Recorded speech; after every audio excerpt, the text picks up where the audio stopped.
Voilà, donc mesdemoiselles, messieurs, bonjour. Nous allons poursuivre donc l'étude du membre inférieur. Nous avons commencé par ces régions périphériques de la hanche autour de l'articulation coxo-fémorale. Et il y a donc deux grands groupes classiques. C'est ce qui est antérieur, la région du trigone fémoral, et ce qui va être maintenant postérieur, qui est la région glutéale. Comme nous l'avons fait pour le trigone fémoral, nous allons partir de la superficie vers la profondeur. Il y a effectivement deux façons de faire. Soit on a le squelette qui est très simple, les ligaments, puis les plans musculaires profonds, puis les plans superficiels. De partir de la superficie à la profondeur a l'avantage d'exploiter ce qui est directement visible sur la peau et déboucher sur l'anatomie sur le vivant, et également ce qui sera le plus accessible d'un point de vue examen clinique et intervention chirurgicale. Pour ce qui est de cette région fessière, le terme scientifique ou le terme anatomique est la région glutéale, qui vient du terme gloutos en grec, qui veut dire la hanche, sachant que coxa veut aussi dire la hanche, articulation coxo-fémorale, et c'est l'os coxal, l'os de la hanche. Et donc, gloutos, la hanche également, et nous avons là la région glutéale, c'est le terme que nous utiliserons sans doute le plus, puisque c'est le terme international. Cette région, d'un point de vue superficiel, est caractérisée, et bien sûr cela dépend des individus, par du tissu adipeux. Un tissu adipeux qui donne cette forme tout à fait caractéristique aux fesses humaines, qui n'a pas d'équivalent chez les autres primates. Et il existe dans cette répartition du tissu adipeux un dimorphisme sexuel, c'est-à-dire le fait que dans le sexe masculin, nous n'avons pas la même répartition des graisses que chez la femme, et donc nous avons là effectivement une différence de morphologie bien connue, notamment des artistes, des peintres ou des sculpteurs. Chez l'homme, donc d'un point de vue du dimorphisme, la région glutéale a classiquement une forme elliptique. Donc chez l'homme, nous avons la répartition des graisses qui se fait de façon elliptique, avec donc les contours ici de cette région glutéale, avec le pli fessier ou pli glutéal qui est situé entre les deux. Et donc voici ici ce contour classique de type masculin, androïde. Et petite remarque, sur le sillon fessier, ce qu'on appelle éventuellement la fesse, c'est fissa. Fissa, c'est la fissure. C'est-à-dire que quand on dit en fait la fesse, c'est bien la fente qui est désignée et non pas les deux masses latérales. Il en va d'ailleurs de même pour la région du sein. Quand on parle du sein pour dire glande mammaire, c'est une erreur. Sein, ça vient de sinus. Sinus, c'est bien une fente. Et le sein désigne la fente entre les deux glandes mammaires, entre les deux mamelles. C'est exactement le même processus linguistique. Et notamment dans une tirade célèbre où on dit « cacher ce sein que je ne saurais voir », c'est pas cacher cette glande mammaire que je ne saurais voir, c'est cacher ce sein, c'est-à-dire cette région centrale, pour ne pas y planter le poignard directement dans le cœur. Donc ici, cette région glutéale, la région fessière, avec là ce que nous trouvons dans le sexe masculin. Et dans le dimorphisme classique, eh bien, nous allons avoir chez la femme un aspect qui est un aspect piriforme, c'est-à-dire en forme de poire, qui est à sommet supérieur et base inférieure.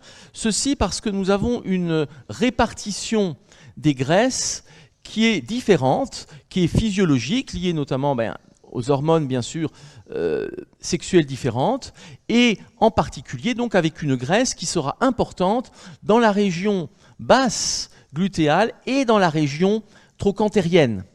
Donc ceci est tout à fait normal, et quand on veut à l'heure actuelle faire croire que on peut avoir ici une forme différente, c'est bien sûr forcer la nature. Cette répartition est physiologique. Ce n'est pas absolu dans la mesure où il y a des morphotypes androïdes, masculins, pour le bassin, c'est-à-dire qui sera étroit et avec cette morphologie de graisse, chez l'homme. Donc on peut avoir des hommes qui ont une morphologie classique de type androïde, mais on a aussi des hommes qui ont un bassin large et une répartition des graisses de type féminine. Donc ce n'est qu'en proportion, ces types, ce n'est pas du tout quelque chose d'absolu, et on a une transition entre les différents types, suivant les individus, variation individuelle. Donc vous pouvez trouver une répartition de graisse gynoïde chez l'homme et une répartition androïde chez la femme. De même que pour le bassin osseux qui est situé en dessous. Nous allons voir cette région glutéale, mais tout d'abord, il faut rappeler que ce que nous allons représenter ici dans un plan qui peut donner l'impression que nous serions sur une structure frontale, seront en fait des éléments qui vont être obliques vers l'avant et le dehors. Ceci pourquoi? Eh bien, je vous rappelle qu'on avait fait un petit schéma. Bien sûr, ici, il faut avoir les souvenirs concernant le pelvis osseux. Nous avons vu que l'os coxal présente un aspect hélicoïdal avec une partie basse, la partie ischiopubienne, qui est oblique vers l'avant et le dedans, qui rejoint la symphyse pubienne, donc à peu près à 45 degrés, alors que l'aile iliaque, elle, part vers l'avant et le dehors. Donc nous avons là cette angulation que nous avions étudiée, ce qui explique notamment qu'on puisse avoir la notion de 3/4 obturateur et de 3/4 à l'air. Donc c'est un schéma que nous avons fait avec le pelvis, c'est-à-dire qu'ici nous voyons les ailes iliaques qui partent à 45 degrés vers l'avant et le dehors. En fait, vers l'avant, elles viennent même, dans l'espèce humaine, se recourber vers le dedans. C'est une caractéristique, c'est-à-dire que l'épine iliaque antérieure et supérieure est en dedans par rapport à la partie la plus latérale de l'os. Et donc à la région centrale, ici, nous sommes à peu près sur la région acétabulaire, qui est la région où se fait la torsion. Donc, ce que nous allons voir ici pour la région glutéale, qui est rattachée à l'aile iliaque, que nous allons présenter sur un plan, il faut toujours penser qu'en fait, ça part en fuite à 45 degrés. C'est-à-dire que nous aurons de la région fessière ici en dedans et en arrière, mais aussi en avant et en dehors.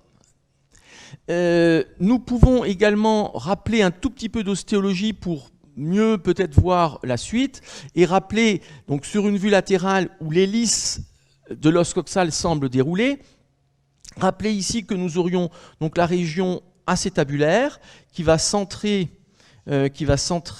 l'os coxal, donc région acétabulaire avec la partie périphérique articulaire, et puis nous aurions vers l'arrière la région de l'épine ischiatique, et puis au-dessus la grande incisure ischiatique, et puis le bord postérieur de l'os coxal, les épines iliaques postérieures, la crête iliaque qui nous mène à l'épine iliaque antérieure et supérieure, puis épine iliaque antérieure et inférieure, éminence iliopectinée, et nous allons vers la région pubienne. Vers l'arrière, nous aurons ici la petite incisure ischiatique qui va nous mener à la tubérosité ischiatique et à la branche ischiopubienne. C'est une vue latérale de l'os coxal, et puisque l'on voit l'acétabulum, et nous voyons ici les deux parties avec la partie inférieure ischiopubienne qui est perforée par le foramen obturatum. Donc la partie haute ici, partie iliaque qui part vers l'avant et le dehors, la partie inférieure ischiopubienne qui part vers l'avant et le dedans pour rejoindre la symphyse. Confère les cours que nous avons pu faire sur le pelvis osseux. Les bases des cours de l'année dernière sont censées être connues pour l'ensemble de votre cursus jusqu'aux examens terminaux du deuxième cycle. Sur cette vue latérale, nous avons deux lignes qu'on appelle les lignes glutéales, antérieures et postérieures, qui limitent trois champs d'insertion musculaire, et c'est ce que nous verrons. Et il y a trois muscles fessiers principaux. Il y a le muscle glutéal majeur, qui va être postérieur ici, qui est le plus important, même si sur l'os coxal, nous avons une insertion qui est limitée, qui paraît limitée, mais l'insertion se fera essentiellement sur le sacrum. Puis nous allons trouver le muscle glutéal moyen, qui va occuper ici l'espace entre les lignes glutéales antérieures et postérieures en remontant jusqu'à la crête iliaque, qui occupera l'essentiel de la de l'aile iliaque et de la région glutéale ici, donc le glutéal moyen. Puis nous allons trouver un plus petit muscle qui est situé en dessous, qui est le muscle glutéal,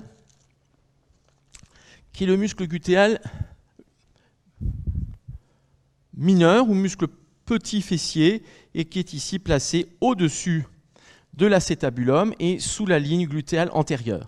Voilà le groupe des 3 muscles glutéal mineurs et des 3 muscles fessiers, et se rajoute d'un point de vue fonctionnel et d'un point de vue de l'innervation un petit muscle qui est atrophique, qui s'insère sur l'épine iliaque antérieure et supérieure ici, et qu'on appelle le muscle tenseur du fascia lata, mais qui est accessoire. Donc voilà ces insertions musculaires principales de la région glutéale, ce sont les muscles glutéaux, grand, petit, moyen fessier, et rappelant que cette aile iliaque part ici vers l'avant et le dehors. On fera peut-être une petite vue en coupe plus tard. Nous allons commencer donc par le plan superficiel, comme nous l'avons dit, et ici construire cette vue classique de la région glutéale, où nous mettrons des repères osseux sans fortement appuyer parce qu'ils vont disparaître sous les éléments musculaires. C'est ici la base du sacrum, donc partie supérieure de S1, et le bord latéral du sacrum qui vient nous mener jusqu'à la jonction avec le coccyx et la pointe du coccyx. Puis nous pourrons placer la crête iliaque depuis l'épine iliaque postérieure et supérieure, la crête iliaque qui part donc en fuite vers l'avant, ce qu'on ne peut pas voir sur un tableau plan, et qui va se terminer sur l'épine iliaque antérieure et supérieure. Donc voici ici ces éléments, la crête iliaque ici, et puis nous pourrons placer le niveau du grand trochanter, donc massif supérolatéral du fémur que l'on sent bien sous la peau, et puis le départ ici du fémur. Nous pouvons placer également les contours cutanés, avec ici les contours de la paroi du tronc, c'est la paroi de l'abdomen, les muscles larges. Puis ici, nous avons le contour de la région glutéale. Nous pourrons mettre éventuellement en haut un trait de section cutané vers le tronc, et puis vers le bas, nous allons avoir, d'un point de vue cutané, le pli fessier et le bord inférieur de cette région qui sera ici marqué donc par du tissu adipeux.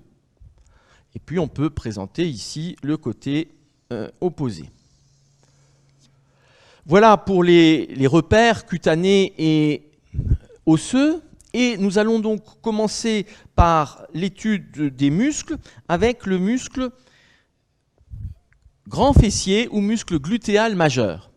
Il va s'insérer sur une petite surface, comme on l'a vu ici. Sur une petite surface, on dit classiquement que c'est le 5e postérieur, donc la petite partie postérieure, 20%, le 5e postérieur de la crête iliaque, et cette petite zone osseuse qui est postérieure en arrière de la ligne glutéale postérieure. Donc cette insertion ici qui vient sur le 5e postérieur de la crête iliaque.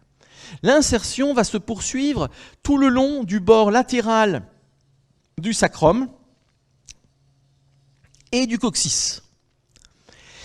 Il va y avoir également une insertion en profondeur qui va se faire sur des ligaments, et en particulier sur le ligament sacro-tubéral, qui est un puissant ligament qui est en profondeur, et donc toute une série de fibres proviennent de ce ligament sacro-tubéral en profondeur. Ligament sacro-tubéral que nous avions étudié avec la région donc du pelvis. Nous allons trouver ici une nappe musculaire qui va être globalement rectangulaire et qui vient avoir des fibres qui sont longues et qui descendent obliquement vers le bas et le dehors. Mais puisque nous avons la disposition qui est oblique de l'aile iliaque vers l'avant et le dehors, nous allons aussi avoir donc une obliquité vers le bas, vers le dehors et vers l'avant. Ceci pour amener la terminaison des fibres du muscle glutéal majeur sur la partie postérieure du fémur. Cette insertion se fait à la partie proximale du fémur, commençant à peu près au niveau du grand trochanter et se poursuivant sur la partie latérale de la ligne âpre qui est une grande crête osseuse qui est à la partie postérieure du fémur. Donc, insertion sur la face postérieure du fémur avec ces longues fibres qui sont obliques vers le bas, vers le dehors, mais également vers l'avant pour pouvoir rejoindre le fémur qui est à peu près à mi-largeur de la cuisse. Ces fibres très longues sont caractéristiques, fibres musculaires, car elles sont séparées par du tissu adipeux et du tissu fibreux, ce qui n'est pas le cas de la plupart des autres muscles du corps humain, du moins en disposition normale, ce qui fait que nous allons trouver, et à la coupe, mais aussi surtout en imagerie, en scanner ou en IRM, un aspect très particulier, puisque nous verrons les fibres musculaires qui, par exemple, vont apparaître plutôt en hyposignal en IRM, alors que entre les fibres, nous verrons le tissu adipeux qui apparaît en hypersignal. Si l'on voyait cet aspect sur d'autres muscles, ceci correspondrait à ce qu'on appelle une dégénérescence graisseuse, alors que dans le cas du muscle grand fessier, glutéal majeur, c'est une disposition normale. Le muscle grand fessier, avec ses fibres musculaires qui sont longues et dissociées, est souvent, classiquement, comparé à de la viande de pot-au-feu, ce qui est différent d'autres muscles où les fibres sont très serrées, sans tissu adipeux ou tissu conjonctif entre les fibres. Je vous rappelle que le tissu conjonctif, quand il est cuit, vient former la gélatine, le collagène cuit forme la gélatine, et donc dans la viande de pot-au-feu, effectivement, entre les fibres, vous avez de la gélatine, le collagène qui est cuit, la gelée. Voici donc ce muscle glutéal majeur avec son bord supérieur qui est oblique vers le bas et le dehors. On peut passer le doigt au-dessus. Et puis un bord inférieur du muscle glutéal majeur qui est ici oblique vers le bas, le dehors et l'avant également. Et on peut passer le doigt en dessous. Bien entendu, l'ensemble est entouré par un fascia que nous avons ici enlevé. Donc quand on enlève la peau, ou quand on ouvre la peau, quand on incise la peau, on ne tombe pas sur les fibres musculaires, on tombe sur le fascia. Un muscle ne peut pas fonctionner sans une enveloppe fibreuse inextensible autour. Donc voici ce muscle glutéal majeur qui va venir se terminer par des fibres tendineuses assez courtes. C'est un muscle aplati qui viennent ici se terminer sur le fémur, face postérieure du fémur, au niveau donc du grand trochanter et de la partie latérale haute de la ligne âpre. Voici donc cette terminaison osseuse. Il existe également pour le muscle glutéal majeur une terminaison aponévrotique. Je vous rappelle qu'une aponévrose, c'est un tendon aplati d'un muscle plat. Et ici, on a un muscle qui est épais, mais de type plutôt plat. Et cette terminaison aponévrotique va se faire sur, non pas sur l'os, mais va se faire sur le fascia lata, c'est-à-dire sur le fascia de la cuisse. On en redira un mot. Donc, terminaison d'une part osseuse principale et d'autre part aponévrotique sur le fascia de la cuisse, fascia latéral de la cuisse.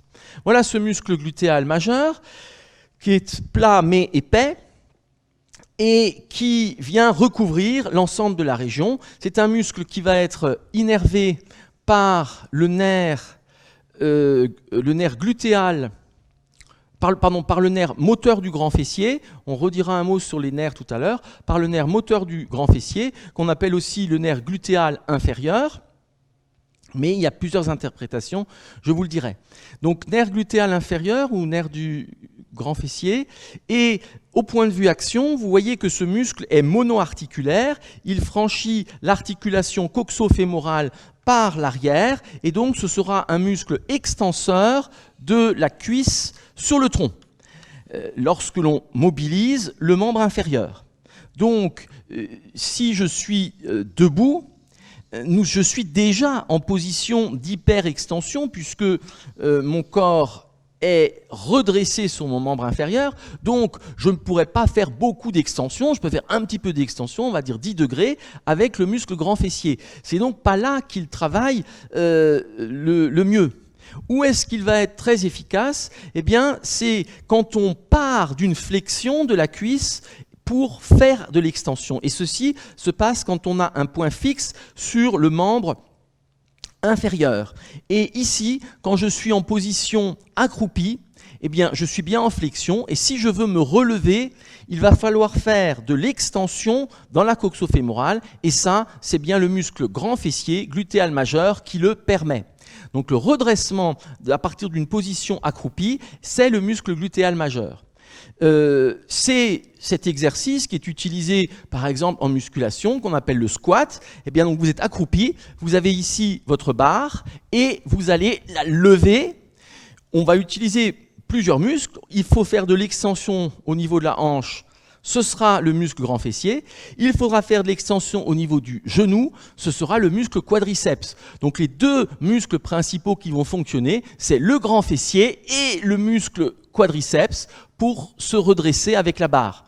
Sachant donc que ce sont parmi les muscles les plus puissants, ce sont les deux muscles les plus puissants, puisque vous pouvez soulever 150, 200 kg à la barre grâce à ces muscles. Donc, muscle grand fessier, un des plus puissants, un des deux plus puissants de l'organisme. On peut également utiliser le muscle grand fessier pour monter des escaliers. Quand je monte un escalier, ici, je mets le pied sur une marche et donc, je suis fléchi à 90 degrés.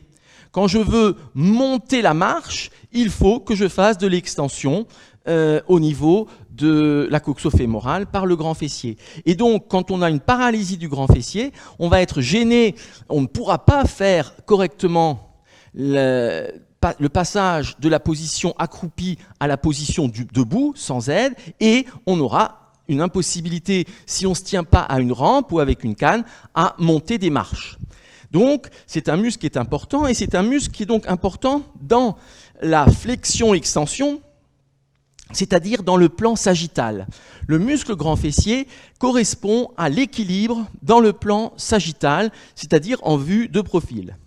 Nous pouvons voir cela sur un petit schéma ici pour rappeler ces éléments. Donc, si nous avons quelqu'un qui est accroupi, on peut le faire ici ou là, on va le faire ici. Quelqu'un qui est accroupi, donc la cuisse, le genou, le pied. Ici, le tronc, ici, la tête. Eh bien, quand on veut se relever, il faut faire de l'extension dans l'articulation coxo-fémorale, et c'est ici le muscle grand fessier qui va devoir se contracter. De même, il nous faudra avoir une extension de la jambe sur la cuisse et ce sera le muscle quadriceps ici qui viendra là faire cette extension de la jambe sur la cuisse. Donc voilà ce muscle grand fessier. On est bien dans un équilibre sagittal et si l'on représente un individu en position debout, donc là en violet c'est le grand fessier, ou glutéal majeur. Ici, c'est le muscle quadriceps fémoral. Et si l'on représente un individu en position debout, ici le tronc, la lordose lombaire, le bassin, ici le membre inférieur, ici la tête,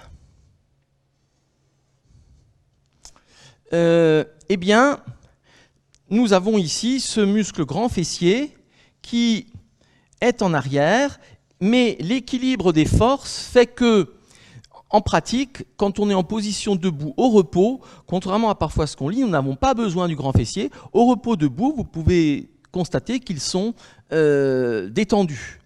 En effet, le centre de gravité du corps passe légèrement en arrière de l'articulation coxo-fémorale et donc nous n'avons pas besoin de ce muscle en situation normale, c'est donc une économie musculaire.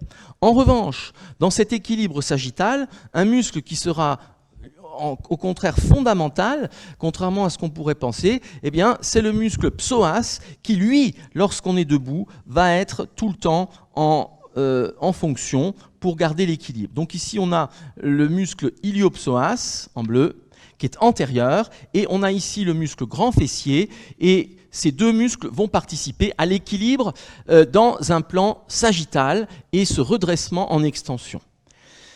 Voilà pour ce muscle, et nous allons maintenant voir le muscle glutéal moyen ou muscle moyen fessier qui donc va s'insérer ici sur la majorité de l'aile iliaque et là aussi qui sera donc dans un plan oblique vers l'avant et vers le dehors. Il s'insère donc sur l'essentiel, les 4/5 antérieurs de la crête iliaque et il va se dégager une masse musculaire d'aspect triangulaire qui est épaisse, qui est puissante, aspect triangulaire avec une base supérieure sur la crête iliaque, des muscles qui s'insèrent sur une vaste zone sur la face externe de l'os iliaque, et donc le sommet du triangle va être inférieur au niveau de la terminaison de ce muscle. Donc on a une concentration des fibres, un petit peu comme en éventail, eh bien les fibres viennent ici converger vers le bas pour former ce muscle moyen fessier qui est donc très superficiel, recouvert en partie à sa partie postérieure par le muscle grand fessier, et bien sûr recouvert par un fascia épais.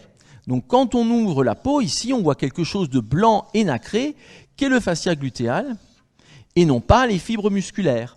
Pour arriver sur le muscle, il faut inciser ce fascia qui est épais, qui est résistant, et d'aspect donc blanc nacré. Voici ce muscle moyen fessier que l'on sent bien sous la peau, c'est lui qui vient former le relief de cette région postéro-latérale de la hanche et donc de la région fessière ou glutéale. Ce muscle vient se terminer sur un tendon épais, puissant, qui s'insère sur le grand trochanter, on peut dire sur le sommet du grand trochanter, et se poursuivant sur la face latérale du grand trochanter. Voici ici le tendon de terminaison du muscle glutéal moyen ou moyen fessier. C'est un muscle qui est donc placé de façon oblique. Nous aurions ici cette succession, on refera une coupe plus tard, mais depuis l'arrière le grand fessier, puis le moyen fessier qui sera ici antérolatéral. Il vient avoir une forme, en quelque sorte, de delta par rapport à l'articulation coxo-fémorale sur une vue de profil. Nous pouvons faire ici une petite vue de profil de cette région. Je réfléchis si je la fais à droite ou à gauche. On va la faire à droite. Voici ici les contours donc, de la région glutéale. Puis ici, la lordose lombaire, plus ou moins marquée, suivant les individus. La région de la crête iliaque, jusqu'à l'épine iliaque antérieure et supérieure. Puis nous aurons la région de la symphyse pubienne et la paroi antérieure de l'abdomen. L'ombilic se projette au niveau du sommet de la crête iliaque, c'est-à-dire en L4. Puis nous aurons ici le pli de flexion de la cuisse sur le tronc. Et vers l'arrière, nous avons ici la partie postérieure de la cuisse. Nous avons à la partie latérale ici, sous la peau et que l'on sent bien, à peu près au milieu, le repère du grand trochanter, puis c'est l'axe du fémur. Donc nous allons trouver sur cette vue latérale, nous allons trouver le muscle glutéal majeur qui s'insère ici sur le 5e postérieur de la crête iliaque avec des fibres obliques vers le bas et vers le bas, le dehors et vers l'avant. Voici ici ces fibres du muscle moyen fessier, qui est donc le plus superficiel de la région et qui vient se terminer, comme on l'a dit, sur le bord postérieur du fémur, c'est-à-dire bord postérieur du grand trochanter et la partie latérale de la ligne âpre. Voici ici le muscle grand fessier. Donc, ici, bien sûr, donc le grand fessier ou glutéal majeur. Ici, le muscle moyen fessier, donc grand fessier que nous avons ici. Et ensuite, nous allons trouver en éventail, et on le comprend mieux sur cette vue latérale, nous trouvons le muscle glutéal moyen ou moyen fessier qui va venir ici s'insérer pour avoir une forme triangulaire de delta, comme on a pu le dire. Les fibres les plus postérieures se dirigent vers l'avant, les fibres moyennes sont verticales, et les fibres antérieures se dirigent vers l'arrière. Voici ici ce muscle moyen fessier avec cette forme caractéristique qui enveloppe toute la région fessière et qui dépasse l'axe du membre inférieur vers l'avant et vers l'arrière. Nous trouvons ici le tendon de terminaison du muscle moyen fessier qui est épais et qui se fait sur le grand trochanter. Ici donc le moyen fessier. Nous trouvons au-dessus sur la superficie un fascia, c'est le fascia glutéal et le fascia lata qui est le propre de la cuisse. Et ce fascia, donc qui recouvrirait tout, a un renforcement qu'on appelle le tractus iliotibial. Tractus iliotibial, ça veut dire qu'on part de l'aile iliaque et qu'on va aller jusqu'au tibia. Ce n'est pas une structure propre, c'est-à-dire qu'elle n'existe pas en tant que telle, c'est un renforcement du fascia lata sur le côté, latéralement, avec des fibres verticales. Et donc, ce tractus iliotibial va partir en haut, je le mets en pointillé, c'est du fascia qui recouvrirait le tout, par en haut de la crête iliaque, et tractus iliotibial, ça veut dire qu'il va aller jusqu'au tibia, il va descendre tout le long de la cuisse, encore une fois, simple renforcement du fascia. Et voici ici la poursuite maintenant de ce tractus iliotibial, que là nous avons maintenant en entier, et qui va descendre jusqu'au tibia. Et il y a donc cette insertion du muscle grand fessier à la fois osseux sur le fémur et aponévrotique sur le tractus iliotibial et le fascia de la cuisse. Donc voilà ces éléments. Et nous pourrons tout de suite, pour ne pas l'oublier, représenter le muscle tenseur du fascia lata, qui s'insère, nous l'avons dit, sur l'épine iliaque antérieure et supérieure, et qui est un petit muscle, on va dire, atrophique, qui n'a une terminaison que fibreuse sur le tractus iliotibial. Tractus iliotibial, on l'a dit, renforcement du fascia lata, d'où le nom de ce muscle, tenseur du fascia lata. Voici ici donc le muscle moyen fessier ou glutéal moyen, et nous verrons qu'en profondeur, avec le schéma suivant, nous verrons qu'en profondeur, il y a un petit muscle en miroir qui est exactement le même mais plus profond et plus petit, qu'on appelle le muscle petit fessier. Vous voyez que lorsque l'on regarde cette disposition ici, eh bien, on a l'aspect d'un muscle en triangle, en delta, par les trois muscles. Ici, grand fessier, moyen fessier, petit fessier, mais en profondeur, petit fessier en profondeur, mais aussi le tenseur du fascia lata. Et ceci est un delta inversé et est donc appelé régulièrement en clinique, c'est ce qu'on appelle le deltoïde fessier, donc cette forme de deltoïde fessier qui finalement vient rappeler la disposition du deltoïde au niveau du membre supérieur, au niveau de l'épaule, et ce n'est pas un hasard, car effectivement, c'est ce groupe qui forme une espèce de coiffe autour de l'articulation qui permet une fonction adaptée. Donc bien sûr, il y a toujours une homologie entre le membre supérieur et le membre inférieur, d'autant que les deux articulations, scapulo-humérale et coxo-fémorale, sont toutes deux des articulations sphéroïdes. Nous pouvons compléter cela en rappelant que vers l'avant, nous aurions le muscle quadriceps fémoral avec le droit fémoral et les muscles et le muscle vaste latéral ici. Donc là, on est sur du quadriceps fémoral en avant. On retrouvera un petit peu de vaste latéral, c'est-à-dire de quadriceps, ici vers l'arrière, puisqu'il s'insère de façon postérieure, on le verra sur la ligne âpre. Et tout à fait en arrière, c'est un groupe de muscles qu'on appelle les muscles ischio-jambiers que nous trouvons donc dans cette partie postérieure. Voici ici les muscles ischio-jambiers, les 3 muscles de la loge postérieure de la cuisse, les ischio-jambiers. Si nous complétons ce schéma, d'abord, l'innervation et la fonction. Muscle moyen fessier ou glutéal moyen qui va être innervé par le nerf glutéal supérieur. Nerf glutéal supérieur.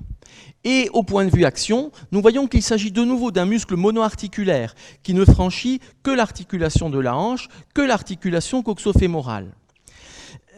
Au point de vue action, puisqu'on est ici situé sur le côté, on comprend que ce muscle va pouvoir faire de l'abduction. Quand il se contracte, on amène la cuisse vers le dehors, c'est donc un mouvement dans le plan frontal. Ceci, quand on bouge le membre inférieur, c'est-à-dire un point fixe sur le tronc, on contracte ici le muscle latéral, c'est exactement la même chose pour le deltoïde de l'épaule, abduction du bras, ici le moyen fessier avec le petit fessier qui est plus profond, abduction de la cuisse, abduction du membre inférieur. Mais il y a un autre aspect, c'est l'aspect si on est avec un point fixe sur le membre inférieur et c'est le tronc qui bouge.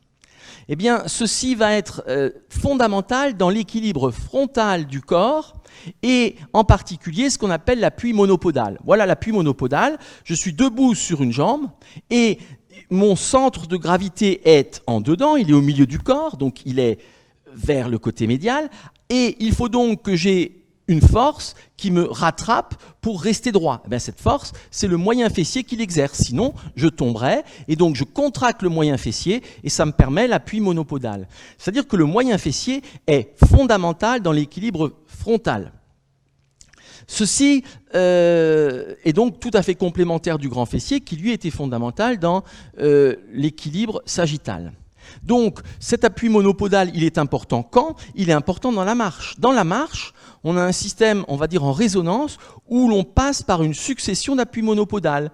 J'attaque le talon, je déroule le pas, et là je lève l'autre membre, je suis en appui monopodal. Puis je pose l'autre pied, et là, je passe sur l'appui monopodal du côté opposé. Et la marche, c'est l'alternance d'appuis monopodaux droit-gauche.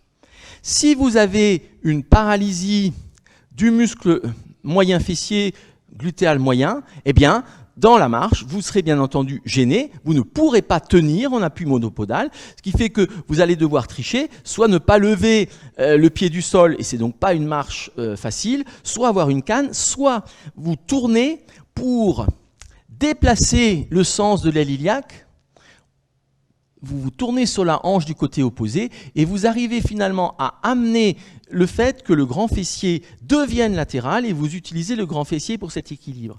En tout état de cause, vous ne pourrez pas avoir une marche normale et vous ne pourrez pas tenir sur le membre du côté paralysé. Ceci me fait juste revenir encore sur un petit point concernant le muscle grand fessier. Une autre façon de l'utiliser, puisque c'est un redressement du tronc sur le membre inférieur, comme on le voit ici sur cette vue. Une autre possibilité qu'on utilise notamment en sport ou en rééducation fonctionnelle. Alors, il faudrait un appui pour pouvoir le faire, mais vous vous mettez sur une table et vous laissez partir le corps complètement en avant. Et donc, vous allez avoir le tronc qui part vers le bas, ce que je vais représenter ici, et vous allez vous redresser. On va mettre le sol ici à chaque fois. Voilà le sol, qui est l'appui. Voilà le sol. Et ici, eh bien, je suis donc sur une table. Ici.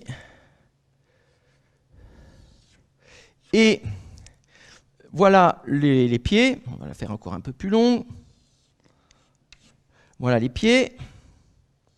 Ici, la jambe, le genou, la région glutéale et votre tronc qui part ici vers le bas jusqu'à votre tête.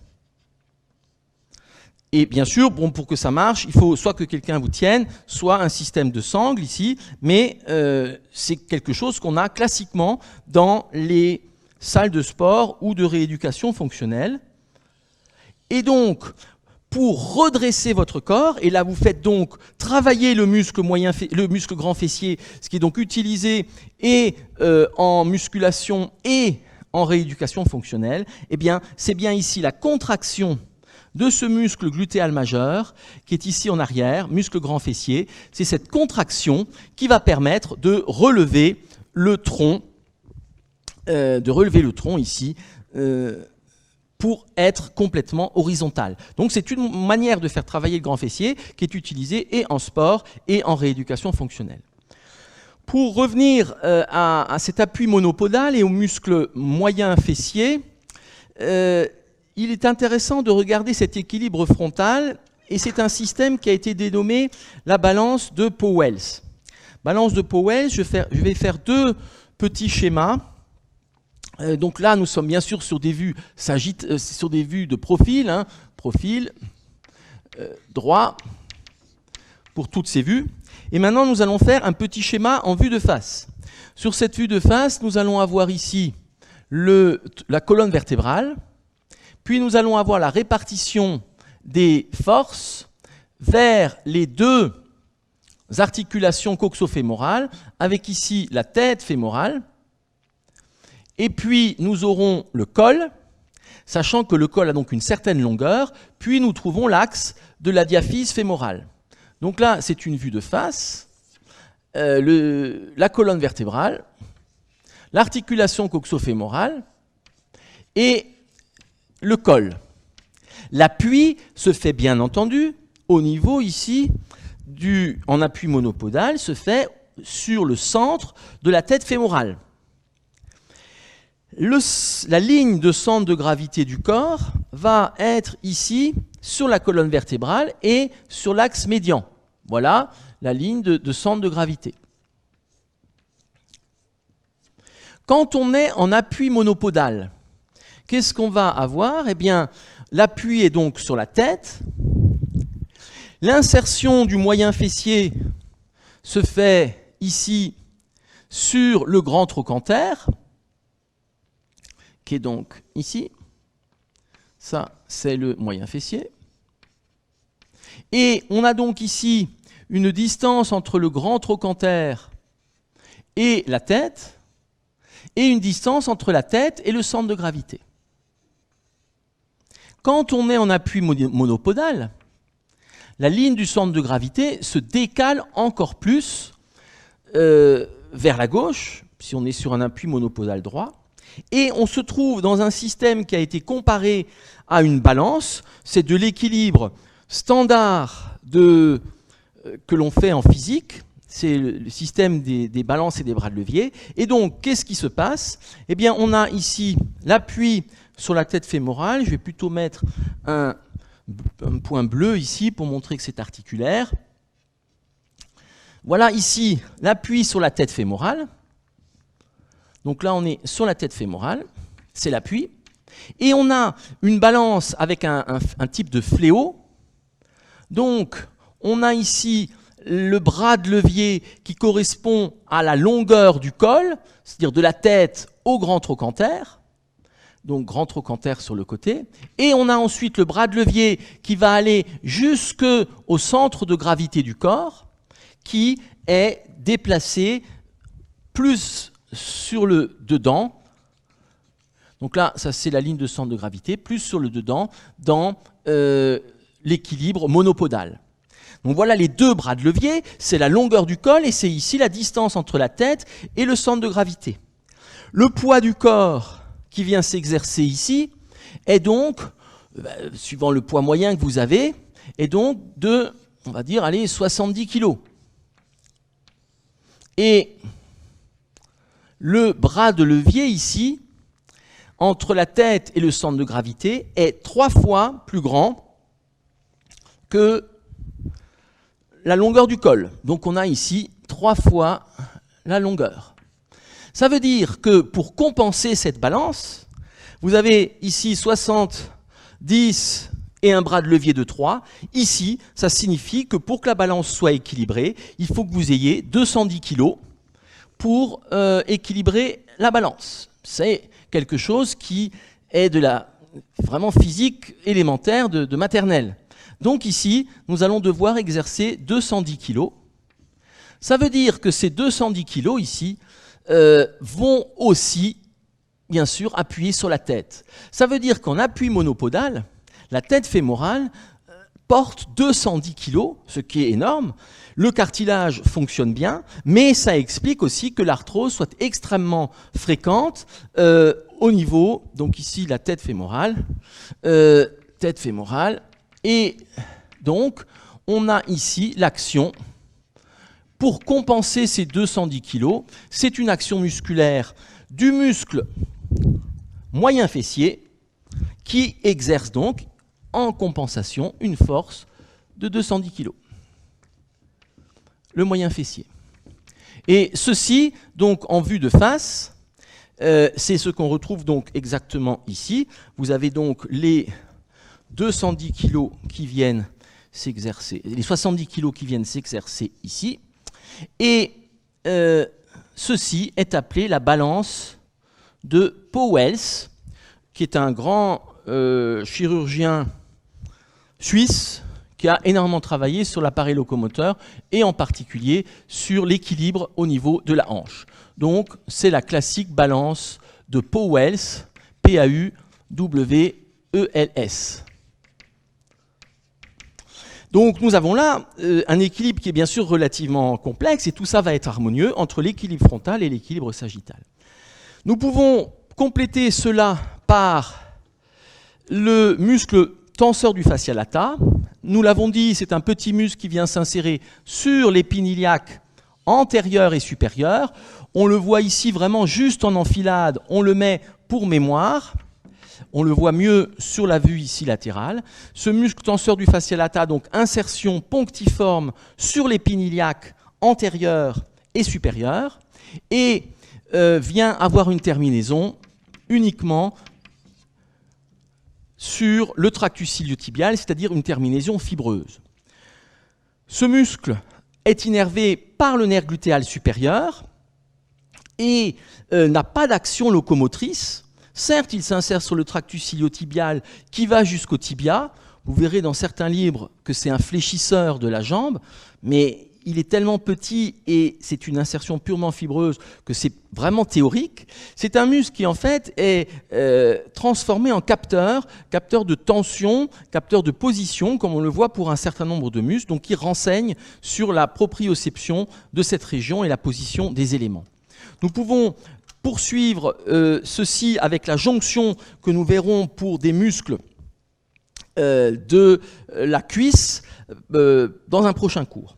Nous pouvons placer encore ici le tissu adipeux que nous aurons gardé ici dans la partie basse, le tissu adipeux qui vient former le relief cutané de la cuisse. Ce tissu adipeux qui forme ce relief a la particularité de se prolonger sous le bord inférieur du grand fessier. Ce tissu adipeux vient se prolonger par la graisse de la fosse ischio-rectale, qui est donc très profonde. Ceci explique que des abcès de la fesse puissent avoir des conséquences plus importantes et soient difficiles à traiter chirurgicalement, parce que cet abcès peut migrer par le dessous du muscle grand fessier vers la fosse ischio-rectale et donc garder un foyer purulent. Et ça ne suffit pas d'inciser l'abcès au niveau fessier, il faut aller ensuite, dans certains cas, jusqu'à la fosse ischio-rectale pour enlever tous les tissus nécrosés et générateurs de pus.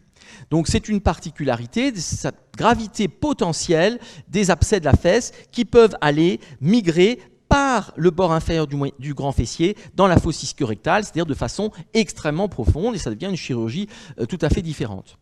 Ce que l'on peut remarquer aussi, c'est que ce bord inférieur de la région fessière, ici, eh bien, n'est pas formé par le muscle grand fessier. Le relief de la région fessière, ce n'est pas le bord inférieur du grand fessier, c'est bien le tissu adipeux. Et le sillon ici fessier inférieur, classiquement, vient croiser le milieu du bord inférieur du muscle grand fessier. Le bord cutané inférieur de la région fessière croise le bord inférieur du grand fessier. Il n'y a pas de rapport entre les deux. Si l'on regarde ce qui se passe, eh bien, en dessous, nous allons trouver le fascia qui viendra ici envelopper la région latérale, c'est-à-dire le quadriceps fémoral.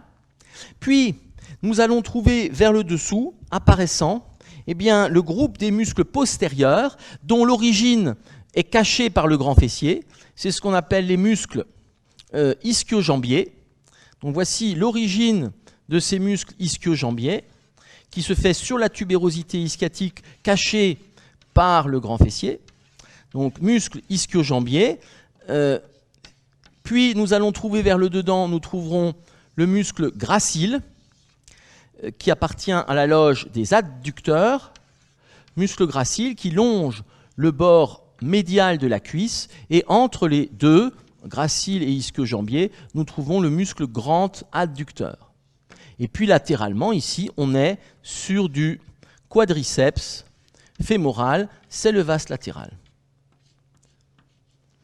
Et donc, tout à fait latéralement, ici, c'est le renforcement du tractus iliotibial qui longe le bord latéral de la cuisse. Voilà donc cette région glutéale. Il nous reste à parler des vaisseaux et des nerfs, contour médial de la cuisse, vaisseaux et nerfs de la région. Eh bien, ce sont, au point de vue vasculaire, ce sont des petits vaisseaux qui, finalement, constituent un réseau assez riche et complexe, mais sans pédicule artérielle majeure. Au point de vue nerveux, ce seront des nerfs sensitifs. L'innervation va être assurée par des nerfs qu'on appelle les nerfs cluniaux, qui vont former 3 pédicules. Nerfs cluniaux, alors c'est un terme qu'on n'a pas trop l'habitude d'entendre. Il y a 3 pédicules. Il y a les nerfs cluniaux supérieurs qui viennent de la région lombaire, qui viennent de L1, donc de très haut, L1, L2, L3. Donc voici ici ces nerfs cluniaux supérieurs qui sont des nerfs sensitifs pour la région. Nerfs cluniaux supérieurs, donc L1, L2, L3. L1, L3. Puis nous allons trouver des nerfs cluniaux moyens qui sont des branches postérieures de S1, des nerfs spinaux S1, S2 et S3.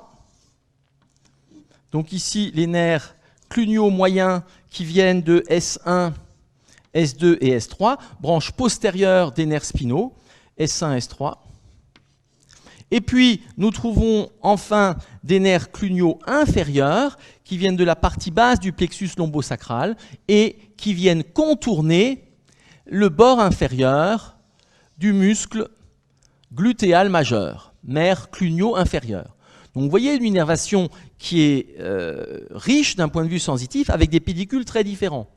On peut donc avoir ici des douleurs latérales de la région fessière qui évoquent des douleurs de la hanche qui proviennent en réalité de problèmes de compression de racines au niveau lombaire L1. Voilà pour ces éléments et nous allons maintenant pouvoir regarder la région. Combien de temps est-ce qu'il me reste ? 10 minutes. Nous allons, donc on dépassera, et ce sera sûrement un petit peu coupé, comme chaque fois. Donc nous allons ici maintenant présenter la région profonde où l'on va reprendre les différents éléments en essayant de garder à peu près les mêmes proportions. La base du sacrum, le bord latéral du sacrum, qui vient nous mener ici au coccyx et son apex. Puis nous allons trouver ici la crête iliaque qui vient redescendre vers l'avant jusqu'à l'épine iliaque antérieure et supérieure. Donc voici les éléments osseux, certains vont disparaître sous les muscles, et puis nous pourrons placer à présent le bord postérieur de l'os coxal avec ici l'épine iliaque postérieure et supérieure, l'épine iliaque postérieure et inférieure. Ceci va nous mener à la grande incisure ischiatique qui nous mène à l'épine ischiatique que voici. Puis nous trouvons vers l'avant la symphyse pubienne qui se projette au niveau de l'os du coccyx, qui nous mène à la branche ischiopubienne qui est oblique vers le bas et l'arrière, et puis nous trouvons la région de la tubérosité ischiatique sur laquelle vous êtes assis en ce moment. Puis nous trouverons latéralement le grand trochanter ici, que l'on sent bien sous la peau, et nous trouvons l'axe de la diaphyse fémorale. Nous pouvons placer ici les contours cutanés de la région glutéale. L'incision cutanée supérieure, ici le bord médial de la cuisse, le sillon fessier qui serait en dessous, et la partie basse avec l'incision cutanée de la cuisse. Voilà ce dont nous avons besoin d'un point de vue repère osseux, le reste va disparaître sous les éléments. Nous pourrons placer un ligament que nous connaissons, qui est le ligament sacro-épineux, qui vient s'insérer sur le bord latéral du sacrum et du coccyx et a une forme triangulaire ici. Voilà ce ligament sacro-épineux que nous avions évoqué avec le bassin, mais nous l'avions vu de l'autre côté. Ligament sacro-épineux, qui est un élément qui va venir fermer l'incisure pour former le canal ici, le canal donc ischiatique majeur. Et il y aurait en arrière l'insertion ici du ligament sacro-tubéral que nous avons désinséré, qui a une très grande étendue, et le ligament sacro-tubéral vient se terminer ici sur la tubérosité ischiatique, où nous l'avons sectionné, la fin du ligament sacro-tubéral, et on l'a dit, sur ce ligament sacro-tubéral vient s'insérer une partie du muscle grand fessier. Ce ligament sacro-tubéral a une prolongation le long de la branche ischiopubienne, c'est ce qu'on appelle le ligament falciforme, qui vient former le conduit, le canal pour le pédicule pudendal, c'est le syndrome d'Alcock. Nous aurons pour voir cela besoin aussi des lignes glutéales postérieures, lignes glutéales antérieures. Nous aurons coupé sur cette vue, nous aurons coupé le muscle grand fessier. Nous l'aurons même plutôt désinséré. C'est-à-dire que nous voyons ici la surface d'insertion sur le cinquième postérieur et cette région toute postérieure de l'aile iliaque du muscle grand fessier. Et nous aurons également désinséré ce muscle, ce qui nous permet de voir que l'insertion musculaire se poursuit sur une grande ligne, sur la face postérieure, postéro-latérale du sacrum, ici la prolongation de l'insertion du muscle grand fessier qui s'insère aussi sur le ligament sacro-tubéral qui est placé en vert à côté. Nous pourrons voir la terminaison du muscle grand fessier qui se fera ici à la face postérieure du grand trochanter et sur la partie latérale de la ligne âpre. Voici la terminaison du muscle grand fessier. Nous pourrons placer ensuite le muscle, l'aire d'insertion du muscle glutéal moyen, donc qui vient ici s'insérer sur l'essentiel de la crête iliaque, sur l'essentiel de l'aile iliaque. Voilà la zone d'insertion de ce muscle moyen fessier qui est très étendu. On l'a désinséré et nous voyons simplement ici la surface d'insertion. Muscle moyen fessier qu'on a désinséré, mais dont nous allons voir là le tendon de terminaison qui se fait sur le sommet et la face latérale du grand trochanter. C'est un tendon ici épais, puissant, puisque c'est un muscle très important, on l'a vu, les 210 kg de l'équilibre monopodal, de la balance de Powell. Voici ici le tendon du muscle moyen fessier ou glutéal moyen, tendon de terminaison. Et donc, vous avez le muscle, bien sûr, qui est tendu entre les deux. Et ceci va nous permettre de voir eh bien, le muscle glutéal mineur ou petit fessier qui va s'insérer ici, qui va s'insérer ici eh bien, dans la zone laissée libre sous la ligne glutéale antérieure et qui est en quelque sorte un miroir du muscle moyen fessier, forme triangulaire et des fibres ici qui viennent se diriger vers le bas et l'avant et qui forment une sorte de coiffe autour de l'articulation coxo-fémorale. Voici ce muscle petit fessier qui est entièrement caché par le grand fessier et le petit fessier vient se terminer sur le grand trochanter par un tendon qui est en profondeur de celui du moyen fessier. Voici le tendon du petit fessier ou glutéal mineur, muscle petit fessier. Et puis, nous aurions vers l'avant que nous voyons juste en enfilade, puisqu'il est très antérieur, nous avons ici le tenseur du fascia lata, qui serait ici tout à fait en avant, donc tenseur du fascia lata.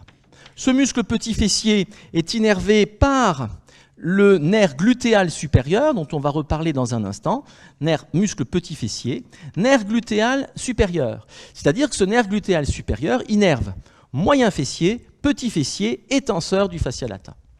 Au point de vue action, eh bien, c'est un muscle monoarticulaire. Ce sera exactement comme le moyen fessier qu'il vient renforcer.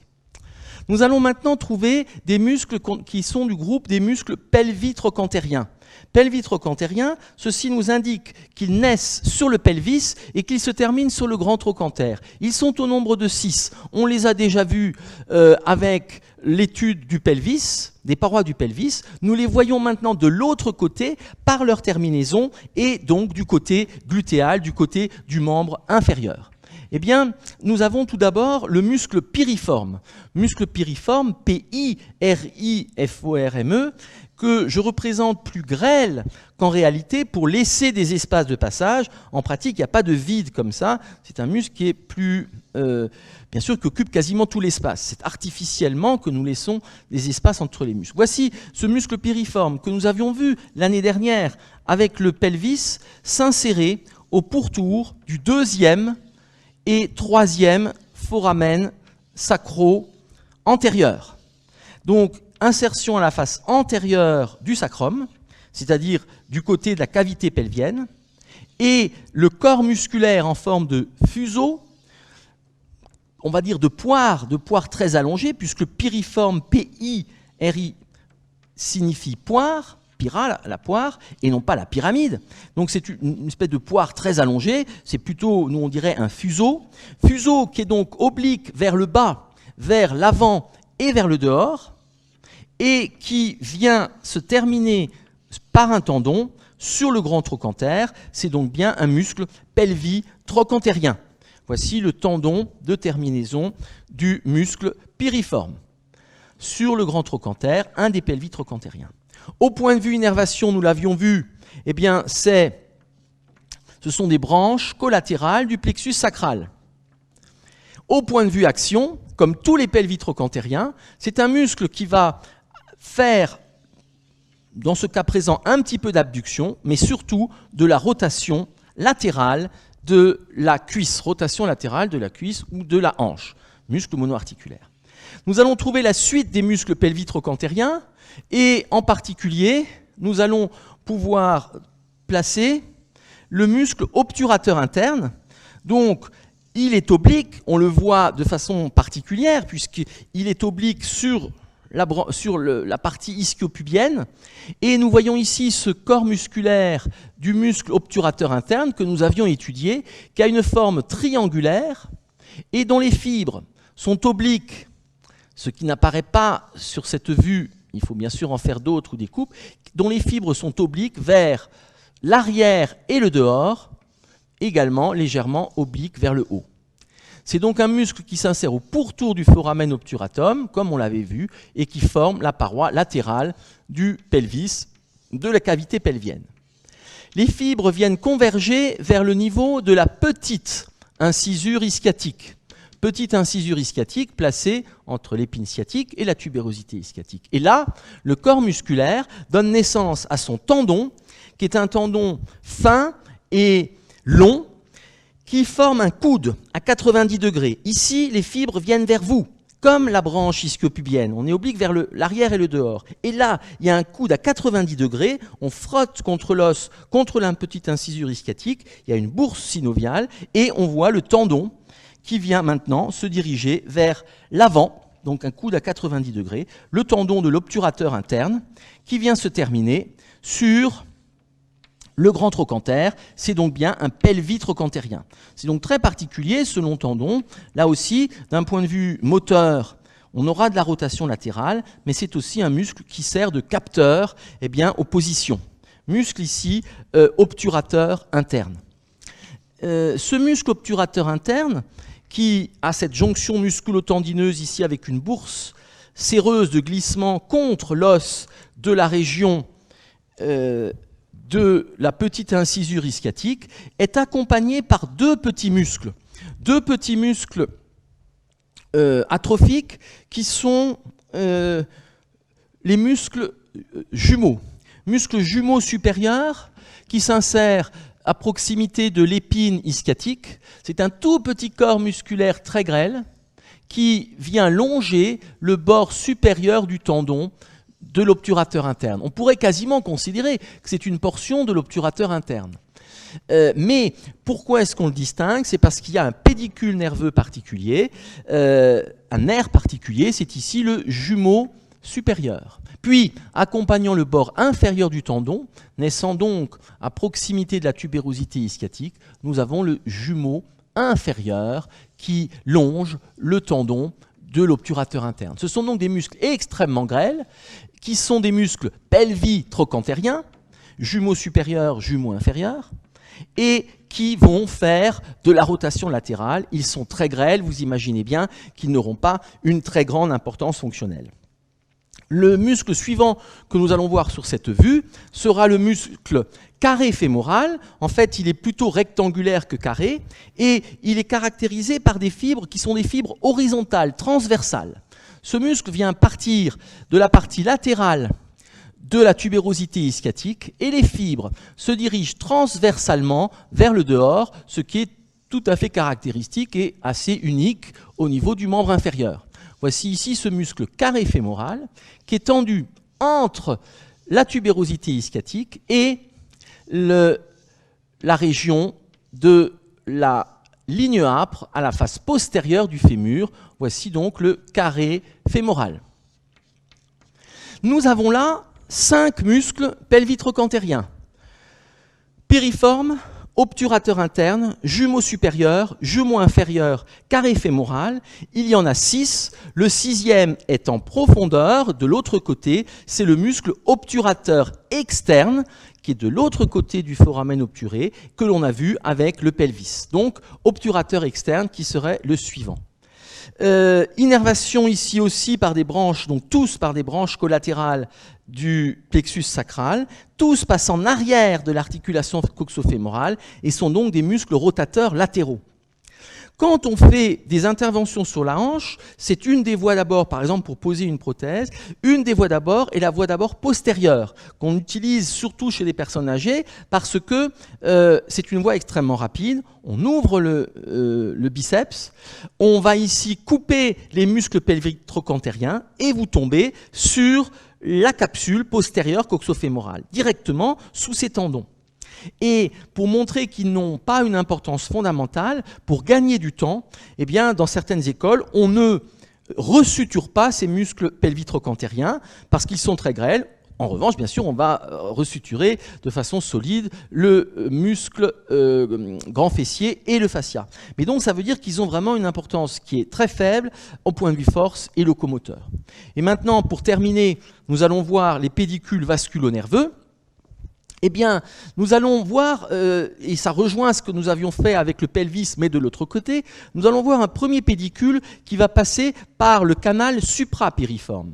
Et par ce canal suprapériforme, nous allons voir, et je commence par le nerf parce que c'est le plus important, nous allons voir arriver le nerf glutéal supérieur qui passe donc par le canal suprapériforme, nerf glutéal supérieur, et ce nerf glutéal supérieur est un nerf moteur pur qui vient innerver 3 muscles, eh bien, moyen fessier, petit fessier, tenseur du fascia lata. Nerf glutéal supérieur. Ce nerf glutéal supérieur, qui est donc très important fonctionnellement, paralysie, on l'a dit, paralysie du moyen fessier et du petit fessier, on ne peut pas faire d'appui monopodal, on est gêné pour la marche. Eh bien, ce nerf glutéal supérieur est accompagné par des vaisseaux qui portent le même nom. Nous avons l'artère glutéale supérieure, qui vient vasculariser les muscles de la région, artère glutéale supérieure, et la veine glutéale supérieure. Donc voici ce pédicule glutéal supérieur, sachant que le plus important d'un point de vue fonctionnel, c'est bien le nerf glutéal supérieur. Nous pouvons ensuite voir ce qui se passe au niveau du canal infrapériforme. Au niveau du canal infrapériforme, eh bien, arrive le volumineux nerf ischiatique. Là aussi, nous l'avions vu sortir de la cavité pelvienne. Ce nerf ischiatique est le plus volumineux nerf de l'organisme. Il a classiquement 2 cm de largeur, il est légèrement aplati, mais 2 cm de largeur, c'est la largeur d'un doigt. Donc c'est un très volumineux nerf qui passe ici par le canal infrapériforme, que nous avions vu dans sa partie intrapelvienne, et qui d'abord se dirige transversalement vers le dehors. Et dans la région glutéale, nous sommes là en arrière des muscles ischio-jambiers, dans la région glutéale vient former un coude, une courbe à 90 degrés. Nous allons placer ici juste le tendon d'origine des muscles pelvi-trochanteriens. Voilà, le tendon d'origine des muscles ischio-jambiers. Donc là, le tendon des muscles ischio-jambiers que je place ici. Et nous pouvons mettre la masse sans différenciation ici des muscles ischio-jambiers qui seront donc les muscles de la loge postérieure de la cuisse. Eh bien, ce nerf ischiatique ici qui est très volumineux, donc il faut lui donner effectivement ici une épaisseur très importante, vient former cette courbe ici, puis va descendre verticalement en s'engageant sous les muscles ischio-jambiers. Voilà ce nerf ischiatique et qui forme donc cette courbe caractéristique à 90 degrés au niveau de la région glutéale. Il est donc caché entièrement par le muscle grand fessier comme on l'a vu, et il repose ici sur une sorte de tapis musculaire qui sont les pelvis trochantériens. En particulier, le nerf ischiatique va reposer ici sur le muscle carré fémoral qui forme classiquement un hamac pour le nerf, c'est-à-dire qu'il repose sur quelque chose de mou. Donc on a le carré fémoral, le nerf ischiatique et le grand fessier qui vient recouvrir l'ensemble. Et classiquement, ce nerf est à mi-distance entre la tubérosité ischiatique et le grand trochanter, 2 reliefs que l'on peut palper. Le passage de ce nerf ischiatique au niveau de la région région fessière ici vient nous montrer où il faudra faire des injections à ce niveau, qui sont en général donc des injections intramusculaires. Pour cela, on a l'habitude de diviser la région glutéale en 4 cadrans. 4 cadrans, donc mi-largeur, mi-hauteur. Voilà les 4 cadrans. Et où est-ce qu'il va falloir piquer pour faire une injection intramusculaire? Surtout pas dans le cadran inféromédial, puisque nous avons ici le nerf ischiatique qui passe dans le cadran inféromédial. Ça veut dire qu'il faut totalement éviter cette région et que les injections se feront au niveau du cadran supérolatéral. Ici, injection intramusculaire.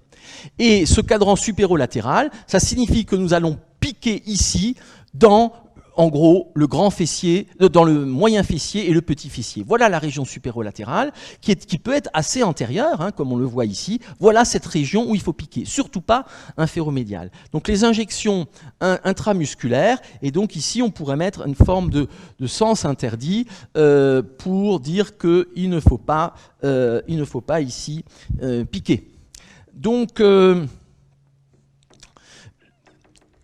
voilà pour ce nerf ischiatique que nous retrouverons avec la loge postérieure de la cuisse. Il va être accompagné par une artère qui est l'artère glutéale inférieure. On a vu la glutéale supérieure. Donc artère glutéale inférieure, ici qui est relativement grêle et qui va vasculariser la région. Artère glutéale inférieure avec différentes branches.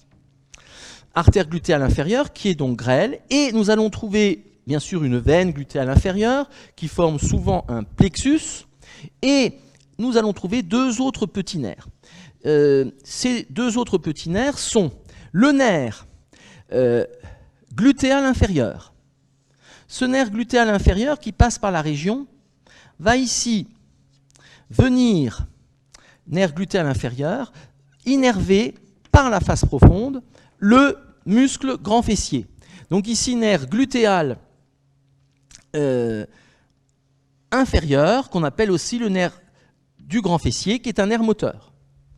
Puis, nous trouvons un autre nerf qui passe par le canal infrapériforme, qui a un trajet parallèle au nerf ischiatique, mais qui va passer, lui, en superficie, alors que le nerf ischiatique passait en profondeur, qui passe en superficie des muscles ischio-jambiers et qui est un nerf sensitif.